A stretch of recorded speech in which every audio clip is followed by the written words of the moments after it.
Hey guys, sebchoof here with another episode of my podcast. This week is a super special one because I have Deca's community manager with me who will be answering questions, but also on Deca's behalf. Hey Akalos, how are you doing? Hello, very good so far. Thank you for having me. What's your favorite parts about being a community manager for Deca Games? I think in general, any kind of company I worked for so far as a community manager is always fun. Yeah. Especially at Deca. Most people are maybe aware I'm a senior now, so there's some responsibilities that are very fun to do.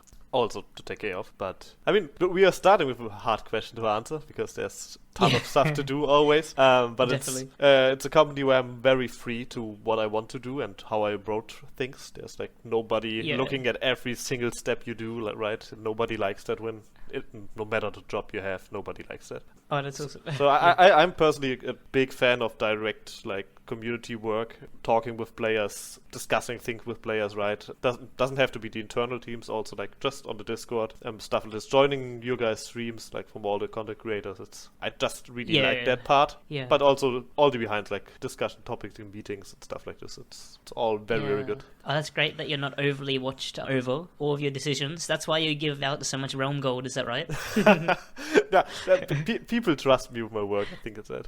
There are situations where I ask for this, but there's also stuff where it's like, okay, just do it.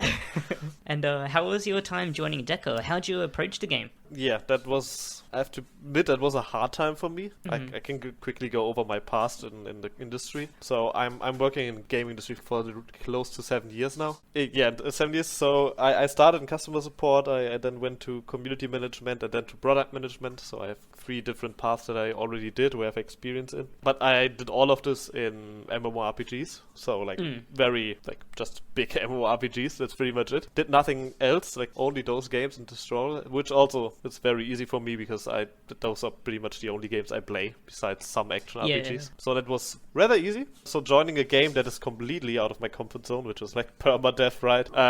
It's so different. Yeah, definitely. So approaching it was hard. I also know that the community was not that happy, or at least some people, that a community manager outside of the community was hired. But really? Yeah, I got some very negative feedback on Reddit about that. Yeah. I understand it, the point of view from players, but at the same time, you're not hiring a community manager out of the community usually. This is a profession you actually learn. You can go to university to get a degree and stuff like this, right? Yeah, definitely. So this is a real job that you knowing the game helps a lot. So my approach was really just to learn the game, play it. Yeah. I'm still terrible at it. I still have shatters not cleared. You didn't know free? I can now. I even did it petless now, for Crucible. So Oh well, yeah. It's getting better, but shatters still miles away from me. I also don't think I really need to do it. I don't have to do it really. I know everything about the game now, right? I can jump into every discussion. You don't have to know the end game of the game and be an end game player. Imagine every community manager for an MMORPG, which is mythic rating in some of the games, right? The end game rating. Yeah. There's no way every community manager is going to do that. So that's so true. But this was probably my approach to the game was just playing it, just learning it, listening to players and seeing what their opinions are on things, because that way you also learn a lot about the game, right? Because just reading how something is done is not really always how it's been played in the game, right? That's true. You got to get a feel for it. Yeah, just because the feature says, okay, you have to clear it that way, doesn't mean that players are actually doing that. People will always go for the most efficient way in every game. So learning that also helps with my decisions. Then. Yeah, definitely. And you're definitely right about the community manager not having to be, doesn't necessarily have to be someone that comes from the game. There can be benefits for that not being the case. And I'm not sure why people were angry since the one before that was also not from the game and maybe a bit less passionate. I don't know about that. The thing is, people only see we show them, right? We have true. a ton of stuff to do and stuff to plan behind the scenes, which is I would say 85 to 90% of my time is spent behind the scenes. So players have no clue what I'm doing there. But yeah, definitely helps to have somebody from the community, but also he has to be trained. The person has to be trained in the community management field. So, and finding this is very hard. So what was the biggest challenges in particular that you faced so far? For me personally, it will be like learning the game, because it's just not an easy Yeah. game to jump into. Like, right, we talked about this before. Like the new player experience is not so learning stuff was very, very hard. I actually learned most of the things I learned in the game. I learned by playing with some of my friends. One of them also played for several years. So that was it was very lucky that when I got the job, I found that out, because he could explain me stuff already, right? Playing in a group and learning in a group is just way more fun. So yeah, adapting to this, like everything that is on the gaming side, like industry standards, like how you approach meetings, that's all the same in nearly every company, right? It's the same tools, you have the same systems. It's really always the same. But I one thing that I can say that's not particularly for me, but one of the biggest challenges that we have as a team is working and getting everything done with a rather small team. People for some reason believe that we are a company with like 90 people working only on Realm and stuff like this. Oh, really? It's absolutely not the case. It's very, very hard. Yeah. And also one of the hardest things is losing people, like, because in the gaming industry, the moment you get a new opportunity, most people go for it, because it's right. You want to find new things. So we just recently lost, the community knows it, right? One designer, which hurts a lot, because it's one of the most experienced that we had. Like everybody knew. Decentrix, right? Exactly, everybody knew him. Amazing person, like great to work with, and he was gone. So that hurts. But we have already replaced that position. Like we already have a new designer who is from the community. We're not going to say any names, but we have a new designer from the community. So there is experience there. It's way easier to then. Well, it sounds so easy, right? Only the design part has to be learned now, but Are you allowed to say if it was like a closed tester or already staff? No, I'm not going to say anything about that. Okay, no worries. I think people assume that there's so many people working at Deca because you're under like the Embracer Studios, but they don't affect you guys too much, right? You're on your own, not completely on your own, but making your own decisions. Yeah, exactly. Like the mother company, company is Embracer, but we are our own studio. How big is a studio anyway? I would need to lie, because I don't know in particular how many people we have, because there's I only see the people on the gaming side, right? You always have like legal departments, like the whole like HR, like departments that you just don't see. And we also have, if you look at the Deca side, we have a ton of games. We don't only have Realm. Like Realm is a small part of the games that we have. Yeah, definitely. And it's all live operation games, right? Like it's way easier. Oh, are they all live operation games? I think most of them are. Yeah, like I mean, our mobile, a lot of them at least. Yeah, our mobile titles. I think nearly all of them get updates and stuff like this. So like we have full teams of this. Wow, jeez. So yeah, it's like people see a ton of employees on LinkedIn for Deca, but like barely any one of those is for Realm. Like we have a ton of people for a ton of games. So. Do you mind me asking? I know Jendi and Wotan said previously that they do the social media sort of things for the other games as well. Do you also help Deca with the other games, or do you just do Realm? I only do Realm. There awesome. was recently, I think I'm allowed to say that, I actually introduced Willow to the Realm Discord recently, some months ago, and nearly a year probably already. She is the person who covers for me when I'm sick or on vacation. Yeah. And this was vice versa, like I would do the same for her games. I recently dropped this responsibility because I do not have the time for it, unfortunately. Yeah. It's like Realm is insane workload sometimes. It's also very different from the other games we have, right? Like the mobile titles, like working on a client game is just very much different. So that's the reason I'm only doing Realm now. I did we purchased Celtic Heroes over a year ago. I did the transition from the old company to Deca, but then also this was then given to the next TMs pretty much. Oh, nice. What other dungeons are looking to be reworked other than the ones that have already been? And which ones are getting hard mode versions in the future? So currently, I have to say no plan. Like we have nothing in the pipeline for that. We're currently looking rather popular dungeons and into the benefit of adding a hard mode to them. I think I think the feedback or the sentiment around in general hard mode advanced dungeons pretty much was very mixed. So I think there needs to be a little bit more work to go into there. We are looking more into dungeon modifiers that can spice things up like events. Oh yeah, I really like. Not in the terms that people right now know modifiers. I think more like we want to have, like, you maybe know that from other games, right? We already have this. Kill an enemy in a dungeon and it turns into spiders, right?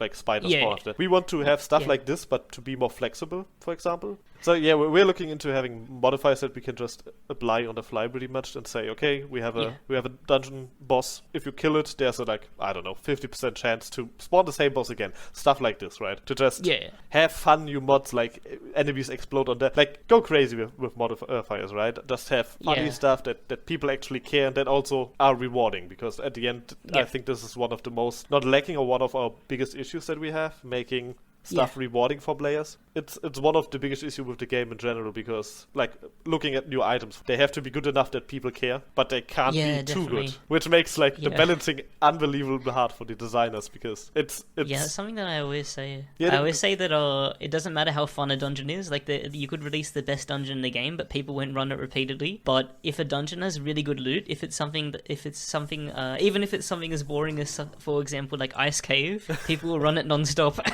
Yeah, and I think Ice Cave is already reworked, right? That's already the reworked version. Oh, not Ice Cave, sorry, Ice Tomb. Ice Tomb, sorry. Oh, yeah. Yeah, it's because people just perma-stun and perma-paralyze, so it usually doesn't shoot.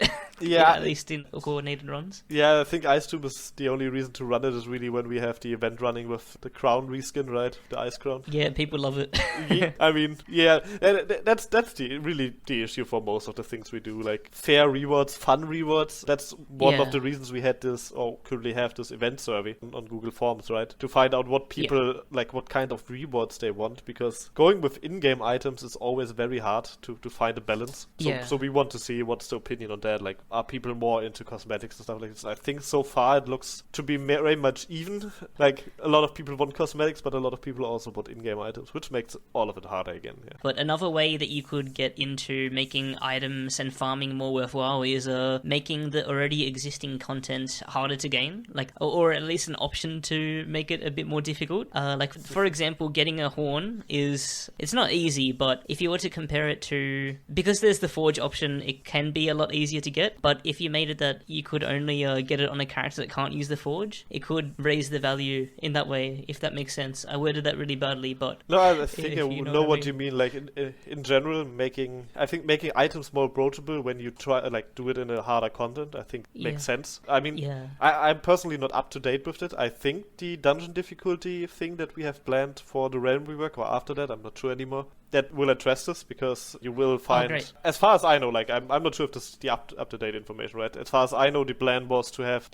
every dungeon pretty much drop in every zone, like in every biome, or most of them. Yeah. But if you drop Undead Lair in an endgame biome, the enemies will be way harder, but the chance to get loot will also be increased. Oh, great. So I think it will be stuff like, I'm not sure how the balancing for this works, because obviously all players will just go to the hardest biome and try to get. We'll see, but I think that's the overall plan is to be more rewarding, but in a way to not break the game, right? It has to be fun for players. Like it's not fun to run 300 times and not have anything. So it's definitely. Yeah, we're definitely. And you were talking about how with hard mode dungeons that there was mixed reception to it initially. I remember I actually wasn't too excited for it. Like, I had the initial impression that it was a bit lazy, but it did grow on me over time. I actually like the fact that you do have a hard mode option for already existing dungeons. It's not too much different. It stays in the same theme. My only issue with it is that in realms where people already don't join Exalted Dungeons too often, since there's like the two different portals, it might split them even further. But that's something that you're planning to address in the realm rework, is that right? Yeah, as far as I know, this will be addressed in the realm rework. Right now, it's pretty much placeholder spawns, right? Because where do you put them? So as far as I know, they have dedicated realm encounters. Don't quote me on that. I might be wrong. We can all poke the designer for that. But as far as I believe, it should be like this. I don't know how many people really will still join it, right? Because when I actively play, for example, absolutely nobody is joining chatters, right, in the realm. Not going to happen. Besides the one or two people who are good enough to actually clear this in a duo or solo. That's pretty much it. So it's very. I personally am not a designer, so I do not know how to fix that issue, because Is it really fixable? Like, how do you approach that, right? It's an endgame dungeon that drops and people don't go in because it's just too hard. Yeah. But making it easier, considering most people run stuff in groups, right, via keys and stuff like this, also is not really helpful. So, but yeah.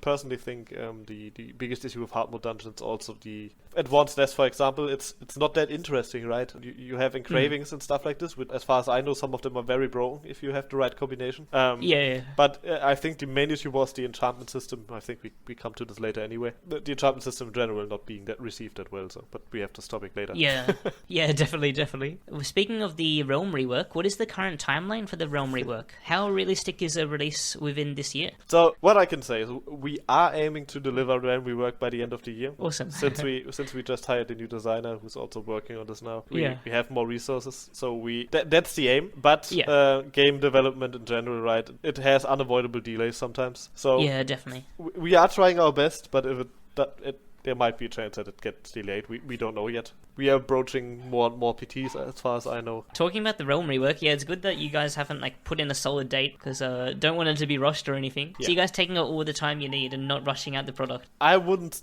go that far. Like there might be for example, if there's some small thing that is missing that's not really that bad, I don't think it will be delayed. But bigger things, or if we notice this is not good enough, the PT pretty much showed that nobody likes that, then I think it will be delayed. That's not a decision up to me, obviously, but we are looking at quality. That's the reason we already we had very early PTs. In other games this would be alpha tests, right? Because we pretty much showed you a map at one point. That was it. But it's important for us. Yeah, definitely. Is there going to be more testing sessions before the release? Definitely. We will have several. There will be a lot of, I think, testing sessions before we have this thing out.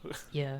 I hope this question isn't too out of left field, but do you feel like testing sessions might reduce hype for future updates? Because I feel like they do. I don't know if you remember or if you were around for the Summoner release, but when the Summoner class released, that class had 4 hours of testing before on the day of release, and when it came out, everyone was playing. But I think the Kensei had 6 sessions of testing, and by the time it released, at most half of the people were playing. Do you guys plan to address that issue at all, or do you just want to have maximum testing? Yeah, that's the thing. With a small company, or with a small team that is working on this product, it's something I complain about a lot, right? Because it's kind of my job to hype players up, right? It's my job to do. Community managers these days, in a lot of companies call it marketing community managers, because that's what we do. The issue with that is really we do not have the resources to just release something without proper testing from players as well. We want the input. It's also definitely. We get a lot of feedback in what can be done differently for a feature, for example. So I personally do not see it getting reduced any kind of form. For example, the Realm rework, I think having PTs for this will not lower the impact on the live service at the end, because I personally believe that a lot of people who are not currently playing, who are not even looking at the Realm rework, who are just reading the news, that they will come back. Because what I can say data-wise is that once we had the first blog post, just a blog post, no testing, for the Realm rework, we saw an incredible increase in player numbers. There were just people getting reactivated just because they were wow, okay, we want to see that and be ready for it, because obviously people they don't want to really join once it hits and then have nothing prepared. It's great to see that.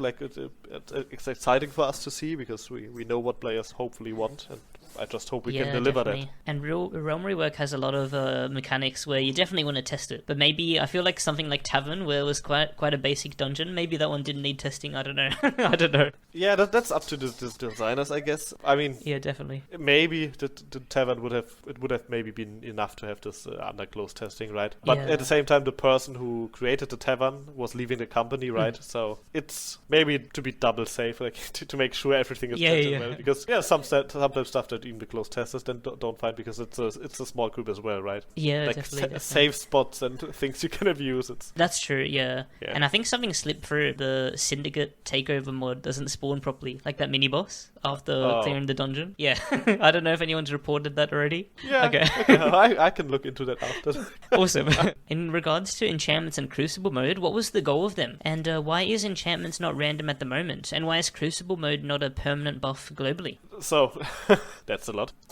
Regarding enchantment, so we had a ton of PTs about this and a ton of ideas from players, and the whole feedback on how it should be done was completely mixed. There was no, I think the majority wanted random ones, but we just didn't really feel that it was like that. And we also had reduced resources at this time, so what we had, like, we already reworked the enchantment system like twice or something internally. So at one point the work was just so far, like we already had so much done for this that completely scrapping it for a very small team, as I mentioned, it's just not doable. Like we had to have something out, so we put it out and look at the feedback. I think in general the enchantment system, like for myself from the player point of view, I don't think it's that bad. I also don't think it's exciting, right? And that's what the game is for. I personally love the aspirant set with the engravings because as a terrible player, it made me very tanky.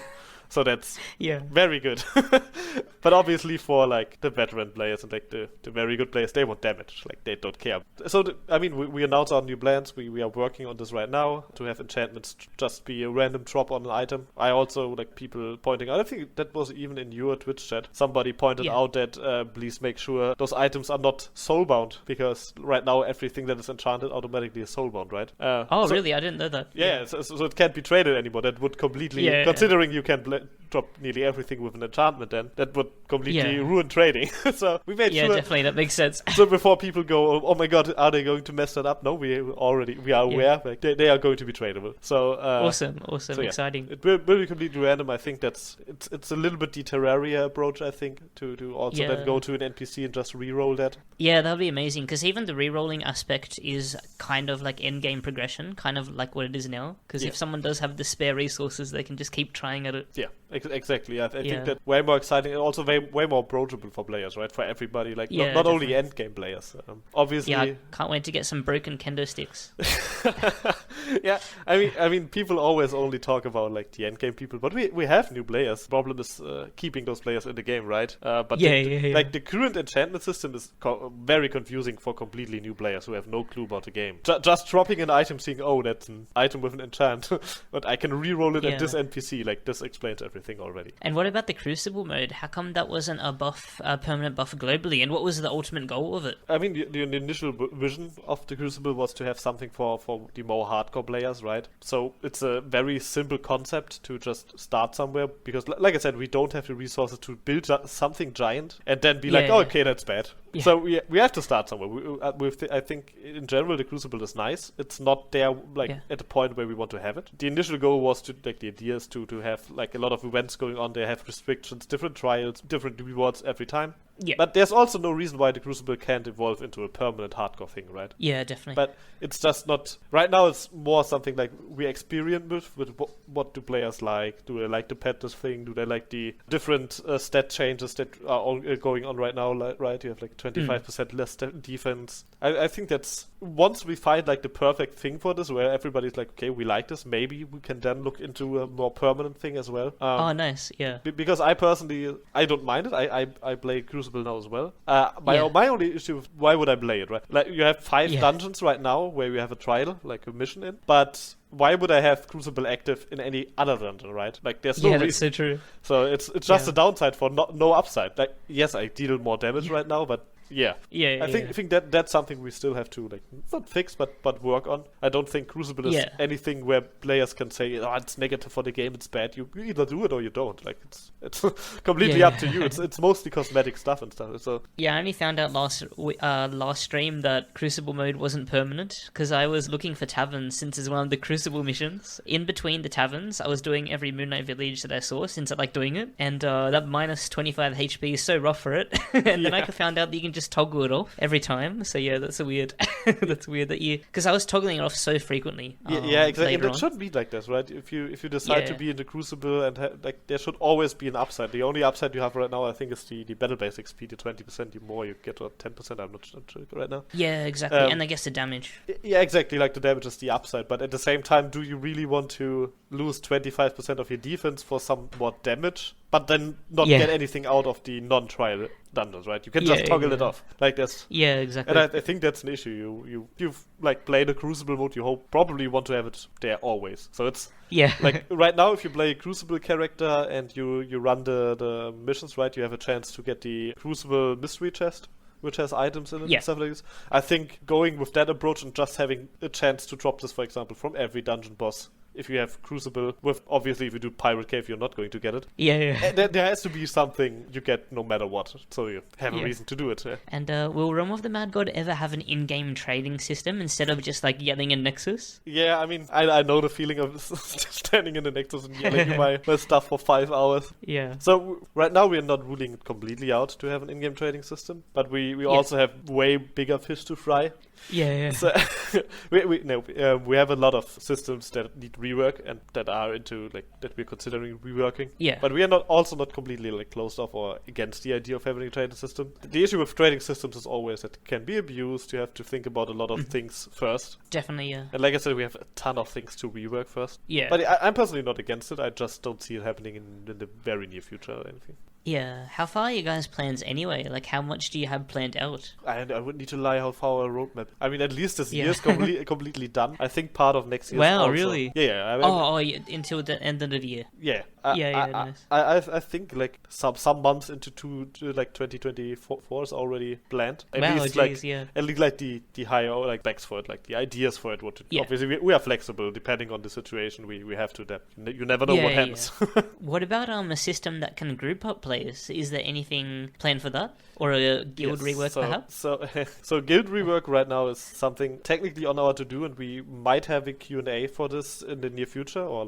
more like a survey awesome. probably, to at least look into what can be done, would be cool for players, because it also has to be interesting for players, right?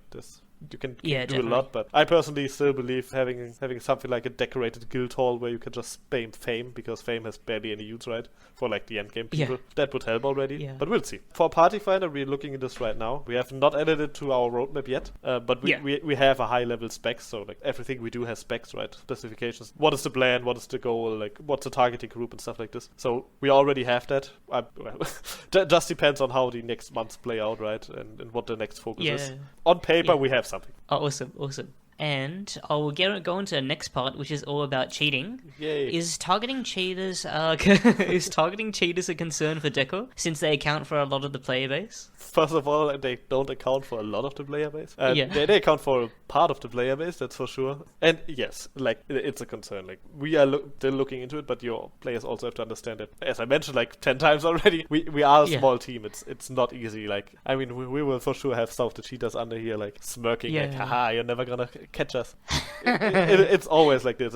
There's in every online game you have a problem with cheaters. I think the main issue that we had, and this is something I admitted before, is that we reacted too late. Yeah. I didn't know that the issue was that bad until a month ago, right, when all of this broke down. Yeah. But since then we are actively banning a lot of people on a weekly basis. We are working on different other things that I cannot discuss. Oh, nice, yeah. But we are obviously it hurts the game. Yeah. So if I could ban everybody who's cheating, I would just do it. Yeah. But it's obviously not that easy. Yeah. Because in the long run, every time somebody cheats and somebody else sees that, and it's going to be okay, why I'm not cheating, why I'm it's like an endless cycle. So yeah, it's a big concern in the company, and we are hopefully able to get things done for that. Yeah, and you're definitely right about it not accounting for a lot of the player base. I think it's over exaggerated. A lot of people, especially people that are probably listening to this podcast, are more on the end game level, and that's where it might be more prevalent, while an early game player probably isn't downloading it straight away.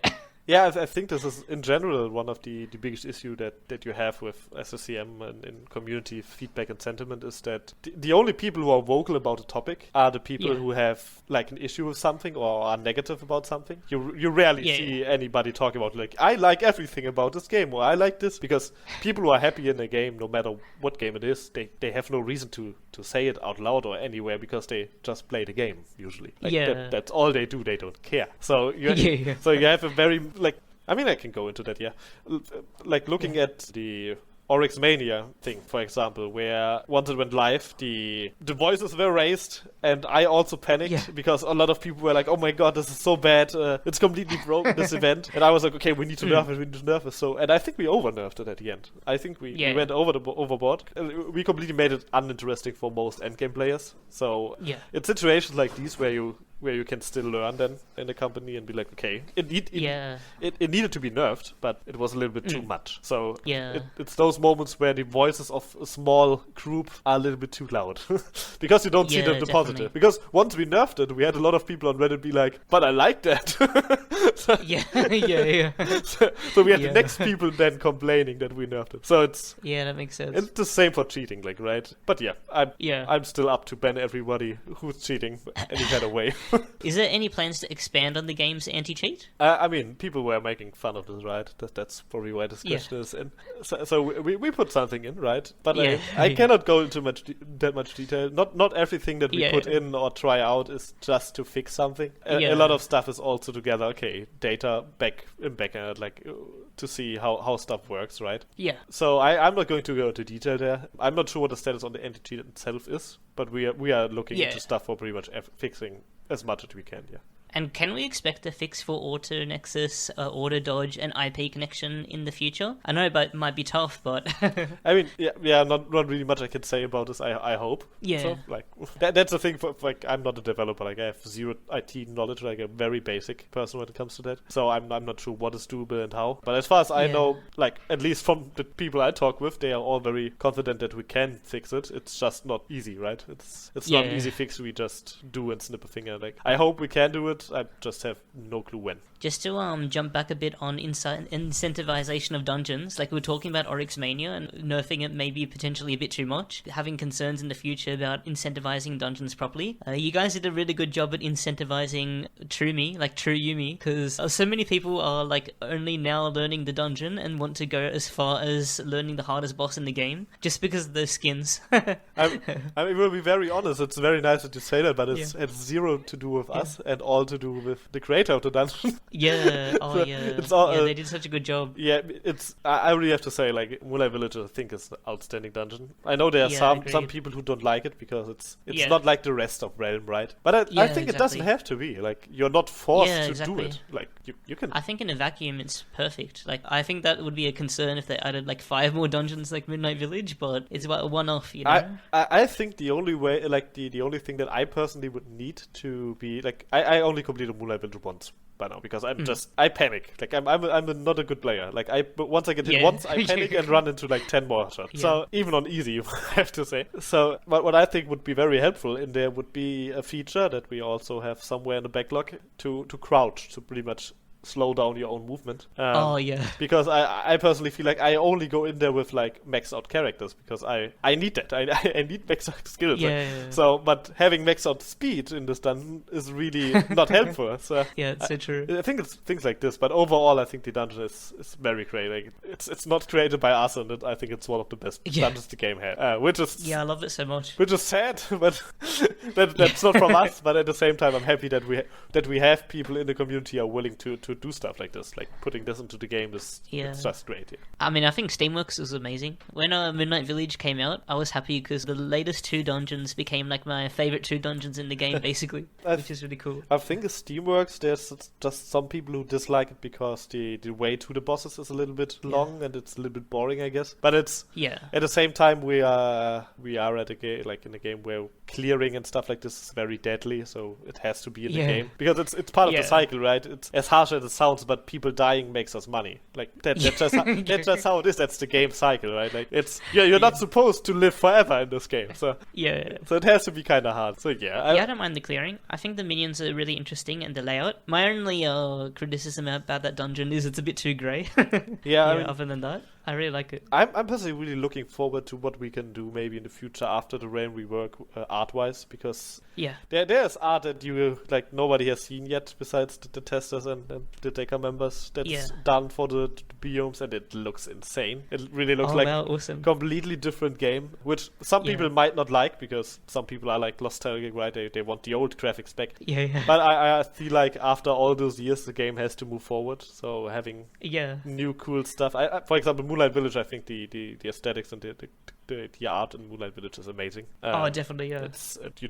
We're doing internal playtests as well, right? I can say this as well. To learn new features, so everybody in the team is up to date with stuff. And the difference if you playtested like mid-tier dungeons that are very old, and then you jump into Moonlight Village, is just it doesn't look like the same anymore. It's just crazy. But yeah. Yeah, definitely. Let's move on to monetization. Is there plans to shift? Is there any plans to shift the monetization of Realm from paying for in-game power, for example, like STs, pets, keys, and convenience, to maybe a less damaging option like cosmetics? Like some other games like Pogflakes I'll have. Yeah, perfect. You're directly starting with the game I would mention now. Because every player is always like, why don't you just do it like Path of Exile in those games? The reason is pretty easy. Easier said than done. Yeah, we don't have the player base. It's very much like that. Like, you need a giant player base to be able to pull off like the whole monetization just with cosmetics. Oh, I never thought about that. Yeah, it's unbelievable because a lot of people don't care about cosmetics. I'm personally that's true. I myself, I don't care at all. I'm playing the game you just mentioned, Path of Exile. I'm playing this game for like over 10k hours, and I have not spent a single 10k Gs. Yeah, I have not spent a single euro on cosmetics because I do not care. Oh, wow. It's a game like everything around me explodes and I kill monsters. I don't see my character anyway. I don't care. Yeah. Like it's for me this has no value. But there's a lot of people who love cosmetics, and I totally get that. We are currently working on new cosmetic options for the game in the near future. There's some stuff that is currently in work. We'll get to why we are doing this. Yeah. Some questions as well. But yeah, there is stuff for this. But I will be very honest about this. Without stuff like keys, pets, the game could not survive. Like there's definitely. There's absolutely like I'm not going to stand here like, oh yeah, that's not that bad. No, it's we depend on those sales, and it's the only reason the game can still run after all these years here. Like there are games out there that are this old and that can still be profitable and run right, but it's not many. Like the game is very very old, and it's actually crazy that we are still able to have such a big development cycle if you compare this to some other games that are also very old. Yeah, definitely. Considering the genre, right? We are in a perma-give bullet hell game pretty much. Like, it's very specific.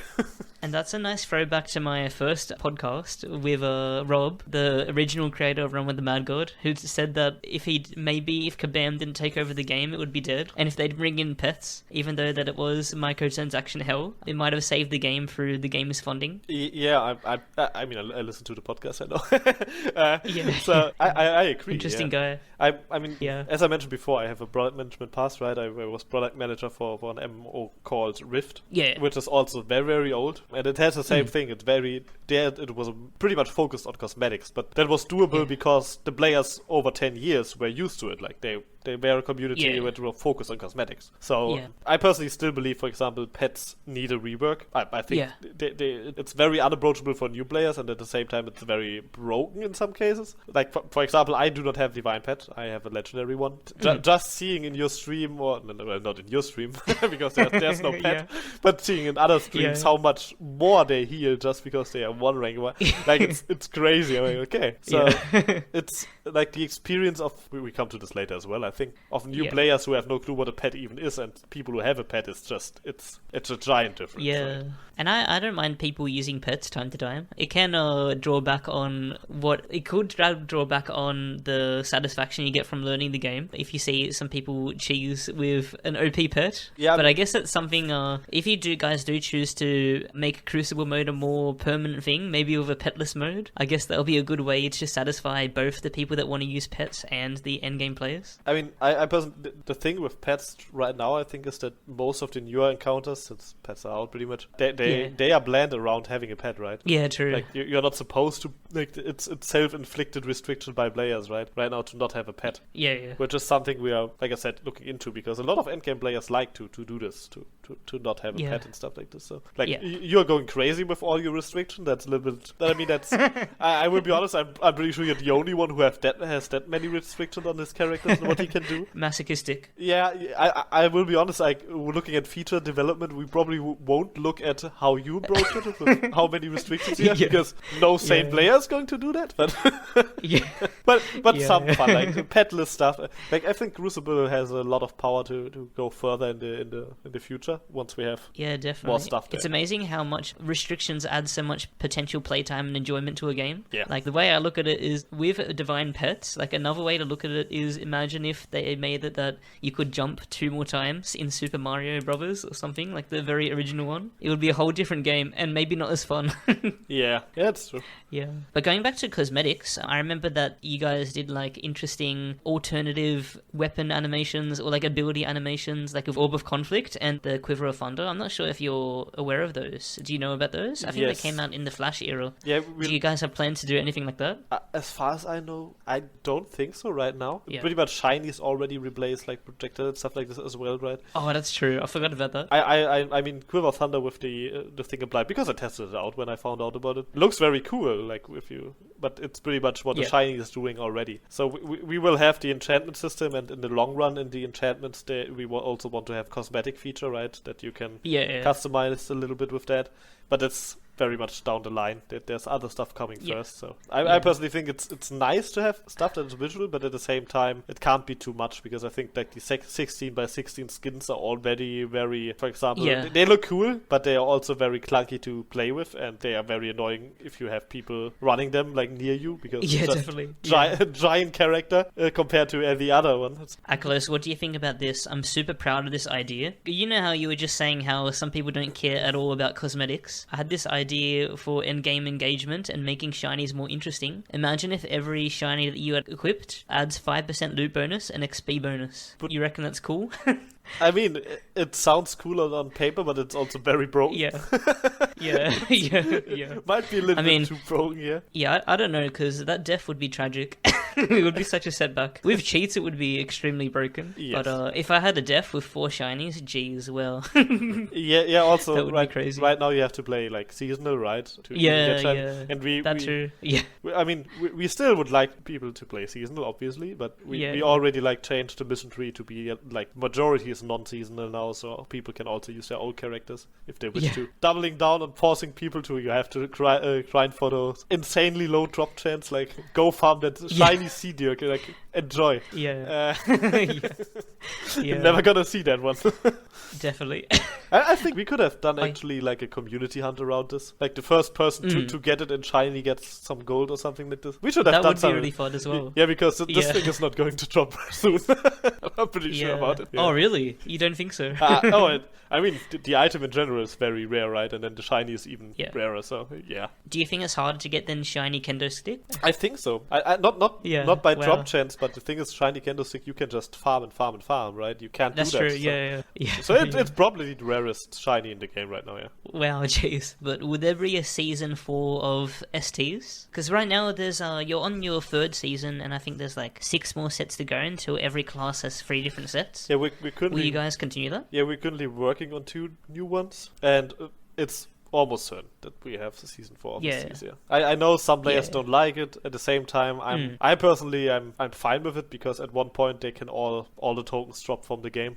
That's true. Yeah, I appreciate you guys doing that. It's not the worst drop rate. I cannot disclose it, but it's not that bad, at least from what I've seen. Like, in other stuff that drops, it's not that bad. And also, like, that's my only problem with STs, actually. Like, most sets are not that good. Yeah. There's rarely a situation where you will run a full 4 ST set. Like, because losing that would also hurt a lot. So yeah, definitely. There are some, like the Steamworks, like the Cockbolt Archer turret thingy that we had, which was well, it was very much like, because it was bugged. Yeah. So, like, the ability was not working correctly and stuff like this. There's some nice things, but yeah, I'm pretty sure we will have a 4th season of Oh, what do you mean the Archer ability was bugged? Because I heard that set is super strong. Was that leading to it to be strong, the bug, or? I think it's still strong, but it was bugged in a way that it was dealing, I don't know, like up to 100k damage or something like this on the stationary target. You have to say, because you could stack it inside the boss pretty much, and it was, but like it was very very specific situation that you have to hit. Yeah.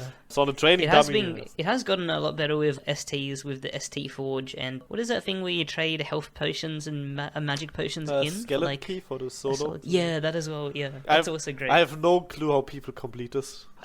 When I was still very, very new to the game, or rather new, I tried the solo ticket key. Yeah. I did the first 2 bosses, and then I ran into the last one. I was like, how? How am I supposed to kill this? Like, Lost Hall Zone. Like, that's very for the end game players. Where I'm not sure how many people really use those solo keys. Would be actually interesting to check this in the logs, because maybe there's a way to make this more interesting as well. Because I feel like what you have to do to clear this is a little bit too hard for what you get out of it. Oh, I'm not sure. Yeah, I guess that might be true. A lot of people do really appreciate it though. Like, I hear a lot less complaints about STs nowadays. Okay, that's nice. Yeah. That's the part of the community I don't see that much, right? Okay. When I play the game, I don't think about STs because they are not reachable for me. Like, I'm not going to farm like 100 Lost Halls for something else. So, because I just don't have, right? I play after work pretty much the game, but I also play a lot of other games, so I'm very limited to the time. So. I guess a question that I just thought about to myself and to you sure. is if it's even worth having STs in the game if it is monetized, and I think that's a yes, because STs are very interesting and it just adds so much more variety to the game. And the downside is that some people can get it a lot easier, but I think it's worthwhile. I think even if you're free to play. Yeah, I think that's just a thing. I personally love any kind of thing where if you sell items in the shop, that it also can drop in the game in some kind of way. Yeah, I'm totally fine with this. You either spend the money or you spend the time. Yeah, definitely. The only thing that I always look at, and a lot of product managers look at, right, is how much time do you actually have to spend to get to that point. But obviously we are not directly selling the item like the ST. It's all in chests and stuff like this, so you also only have a chance. So it's not like you can just buy the full set outright. I think rarely anybody does that. Like, people try to. Yeah, I think it's worth it, because back in the day when a new dungeon came out, there'd be like 1 or 2 items from it, and now a dungeon of the similar duration, because of STs and maybe just more whites, it feels like there's like 8 rare items that drop from it compared to the 2. That was before my time.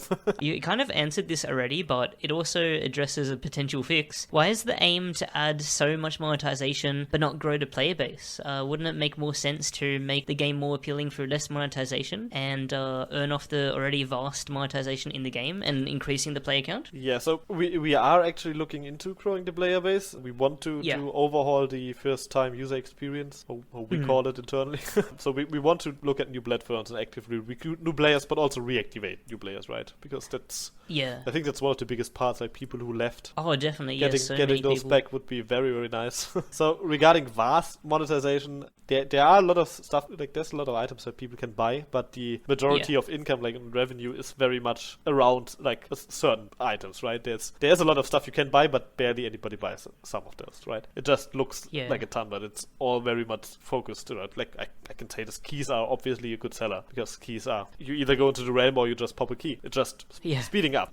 So we have to focus on monetization. That's why we are also looking into like the cosmetic monetization, like the new stuff that is coming, because we have to pay bills, like game development, and a lot of people also forget that, because every time we talk about stuff like this, I get sent the Deca business documents, like that are shared with stakeholders, like publicly shared, right? Like how much money the Deca made. But in 99% of the times, those numbers are revenue, and revenue is not profit. Like, revenue is just the money you made, but you have to pay people. Like, you have server costs. We have several internal testing environments that have to be paid. We have a ton of people who have to be paid. Like, yes, I'm talking about a small team, but that's still salaries for a lot of people. Like leads, like all those positions, they make money. They have to pay their families. So it's not that easy. So we have to. The thing is, like, finding the middle ground of not pushing for too much, like ask players too much to pay for stuff, and then they're not adding content. But I know a lot of people have negative opinions about us often and stuff like this, but I personally feel like we are still developing a lot of content for the game, and we are trying. Yeah, definitely you are. Yeah, for sure. I mean, there are issues. There's like, once again, there are 3 shinies that are not dropping because we did something wrong and didn't correctly put it in. That's very bad. That looks very bad for us. But it's like, we're not doing this on purpose. In this situation, all I can gameplay is unlucky because I cannot change it right now. Yeah, But like we have a ton of things that are planned. Like we have a lot of hope for the game in the future. Like we are investing a lot into the Awesome. game. You can see it with RAM rework, right? It's Yeah. if we would give up with the game or not believe in the game, we wouldn't do like such a giant risk because it is a risk. Like every company Yeah, can just certainly. say, okay, we go maintenance mode and just that's it. And we already have players who claim that we are under maintenance mode, which I think is crazy considering how much we still do. Yeah, that's crazy. Like we wouldn't rehire positions and stuff like this. We do because we care about the game. We want to succeed with it, obviously, because it's our livelihood as well, right? If the game goes down, I have no job. It's Yeah. as simple as that. Like I want to work on a game that actually has a player base. So Do you plan to monetize the Realm rework at all? I do not know. I Yeah. think right now. I mean, I personally cannot think of much you can monetize around Realm rework. Yeah, exactly. Yeah. Yeah. It's just a new realm, right? With Yeah. which look different, has new RAM encounters and stuff like this. I don't know. I'm not sure. Yeah. If we are, you will find out. But right now, I have no clue about any plans for that. No. And out of curiosity, you said keys were would you say it's the biggest earner? It's one of the bigger ones. Yeah, I'm not going to go into detail what's the biggest or anything, but it's obviously one. I mean, everybody who goes on the key popping server sees how many keys are popped and used, right? So. Yeah. Do you feel Realm of the Mad God's greater focus is to retain old players or obtain new players? Yeah, it's definitely retaining right now. Or in the past, it was 100% on keeping players. More recently, we had a lot of discussions in this, right? I'm not sure how many people are aware of this, but Aimser, who was pretty much the product owner of the whole game in the studio, left a little bit more like 1 year ago, I think, 1 year ago, the company, and we have a replacement for him. Took a while to get somebody because you need to find somebody who's very experienced, right? It's like having the person above all of the other leads and stuff like this, like responsible for everything in the game, has to be somebody who's very experienced in the industry. We found someone like that who was very, very experienced. I'm very, very happy to work with him. But he's also very interested in focusing on new players. But the first thing really is to have the realm rework, and then like the realm rework will not fix the first time user experience completely, right? It's still what it is. But we are looking actively into what we can do to make it easier to maybe have an updated tutorial, because the tutorial is super old and super outdated. It doesn't explain you anything pretty much. It explains you how to walk and how to shoot. Like who cares? Players are going to find that out. Like stuff that the community always has is that I really like personally and hope we can do that at one point is having a starter pet that just explains you the pet system that is like kept. So it's not. Oh, that'd be cool. They're having a starter pet, I think, with heal magic here, like because new players, maybe in the future they want to play petless, right? But every player, like a player that doesn't know about pets, is going to die a lot. Yeah, definitely, like, definitely. I mean, we can already see that we have our internal play sessions, right? And every time somebody new is there who doesn't know anything about the game yet because he's in the sessions to learn it, like looking them play and then pretty much die in like 2 hits because there's nothing that heals them or anything that's exactly the experience new players have, because they run into the game, they run into the realm, and they just die and then they quit. So like turnover rate, that's again something that is like business intelligence, like BI and product managers look at very closely, is new players, when do they drop off, why do they drop off of the game. And I can say this because everybody in the community knows that pretty much clear that the first time user experience is just terrible, right? That's why they leave. Like we are aware of this. It's not an easy fix because you can just change everything. We have limited resources. We can't just do all the thing at the same time. But we definitely want to focus on new players, yes. Awesome.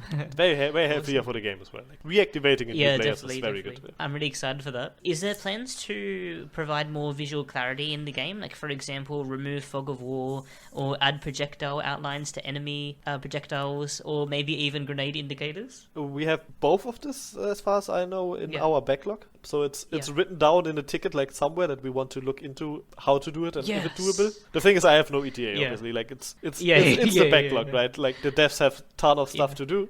So once the time comes around to prioritize stuff, I personally believe from those things, remove of fog would be very, very cool as one of the first things for sure, because it just looks weird, right?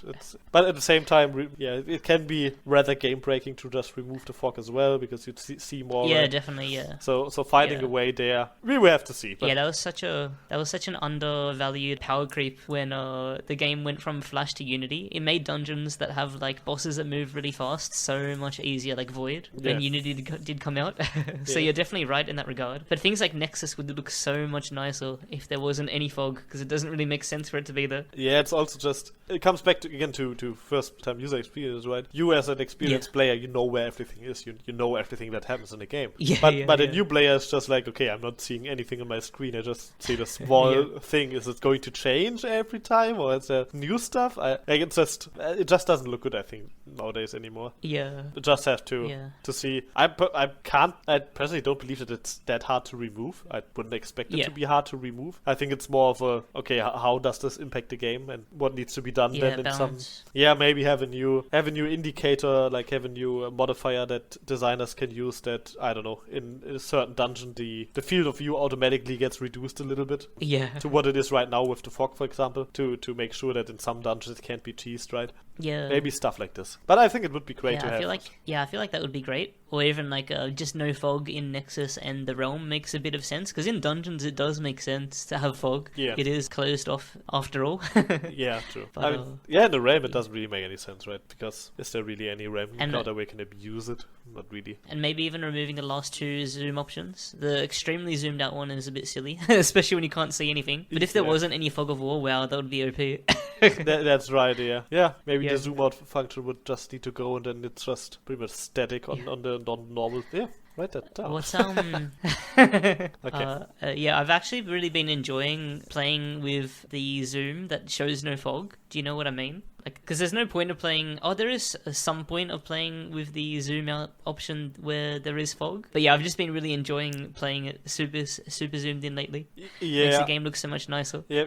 I play rather zoomed in as well, not completely or anything. Yeah, but it's a little bit. But I'm not the person you can really take as a norm, because I also do not rotate my camera at all. Right, like everything I have done in this game is done with a static camera. Yeah, I'm just, I don't know. I'm too old to learn it. But I've heard from. Oh no, it's so good. I have heard from a lot of people that they know a lot of people who are like new to the game or newer to the game that they don't rotate, because it's something that I don't know. I understand it. Like my friends that I play with, they rotate as well. They're like, how can you play the game without rotating? You're not seeing anything. Yeah. I'm like, I'm seeing everything. I don't know the difference, because it's just I always over rotate. Like when I try it, I don't know. It doesn't feel good, so I just don't do it. Yeah, I've found it's a bit overrated actually. Like I've come to realize that it does overcomplicate things sometimes. I'm already busy with dodging everything. I do not have the time to also rotate my camera and dodge while I do it, because I'm not that experienced with the game, right? It's like learning something while I'm learning something. What is Deca's sentiment about Realm-like games being developed? Like, for example, Darz's Dominion, Beneath the Nexus, and Born Again. I don't mind this. Like, I don't think anybody minds it. Like, I personally looked at Darza, for example, because why not, right? Yeah.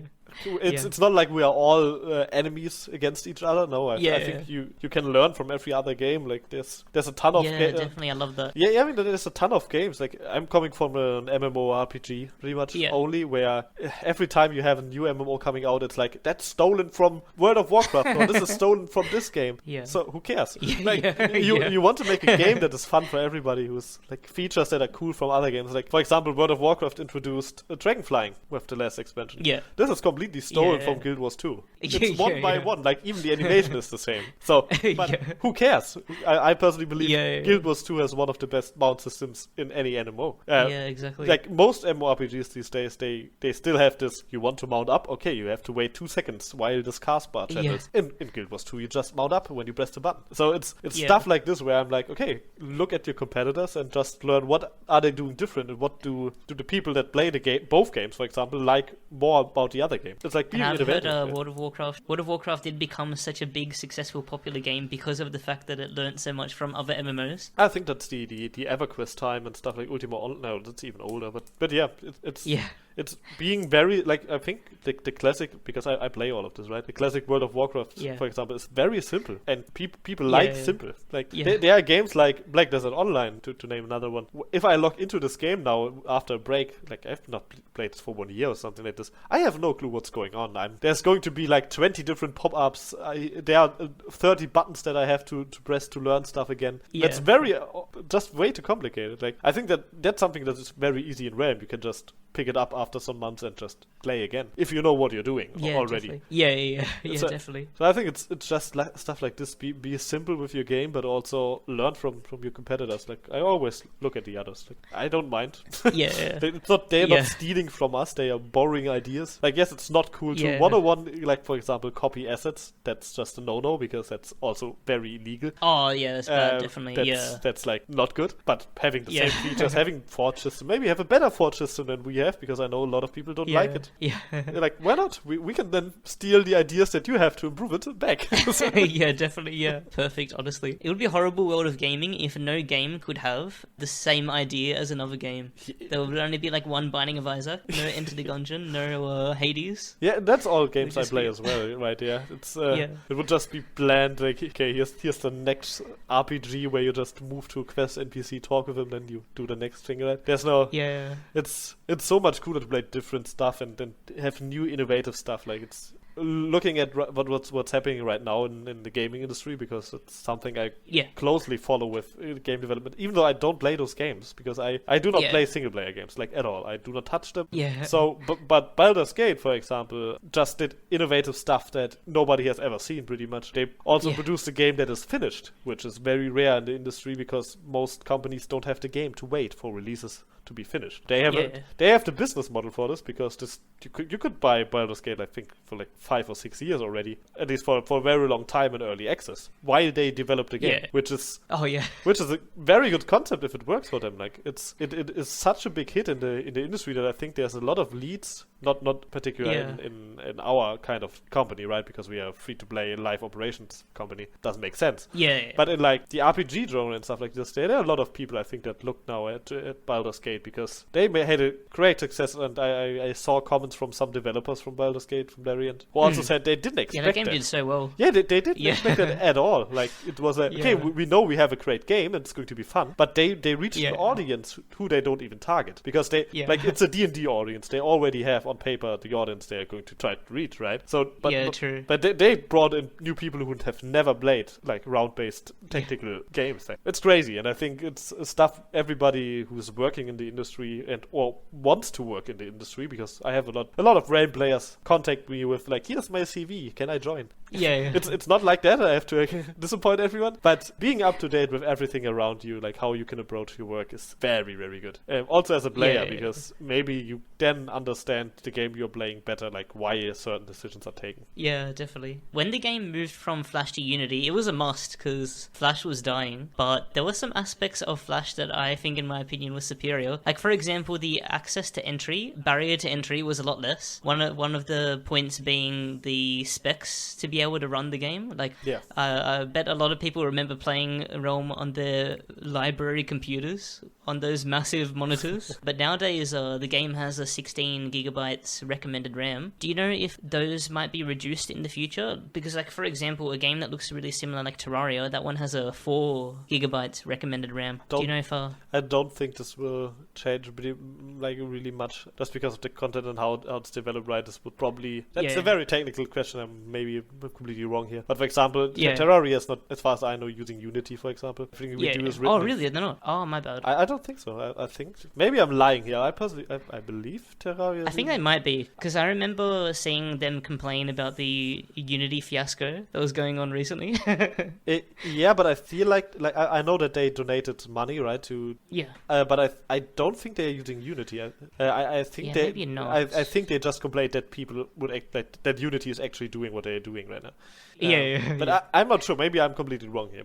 But it's a very technical question. I don't know. Yeah, definitely. I know that Deca has worked on the client and making it more optimized. I was just wondering if that was if there was more plans around that. We actually have a lot of, like, the close testers can also talk about this a little bit. Like there's a lot of, once you join the game, there's a lot of audit failures. Like you see a lot of error code and stuff like this. When I joined, this was a lot. Like over time, nearly every update we had, this is not something you put into patch notes or something. Like there's always errors. You fix fixed, that you make better so you don't crash in this certain scenario anymore. But this takes a lot of time, a lot of resources. So we are doing that, but it's not easy. Like, I know we still have issues with client crashes and stuff like this, but you also have to reproduce those things to actually get it fixed, which is often so hard. Like, there are reports from players like, every time I do this I crash, and then we try it and nothing. It's like the biggest issue that we had, right, was Volt issue, like over 1 year ago, where items were just deleted out of nothing. There was no way for us, and I apologize for all of this a lot over the time when it happens. We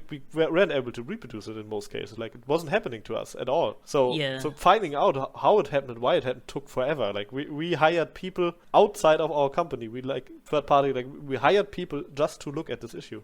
We paid people just to help. Yeah, that would have been a big challenge. Yeah, it was crazy. Like, we had us, like, we knew where to look, but it's how do you fix that? So they managed to fix it. I'm very happy about this, because we had a ton of people who refused to play because they were just using items. Obviously, like, nice, I have my shiny divinity and it's gone. Shine. That's, that would suck. It's stuff like this, right?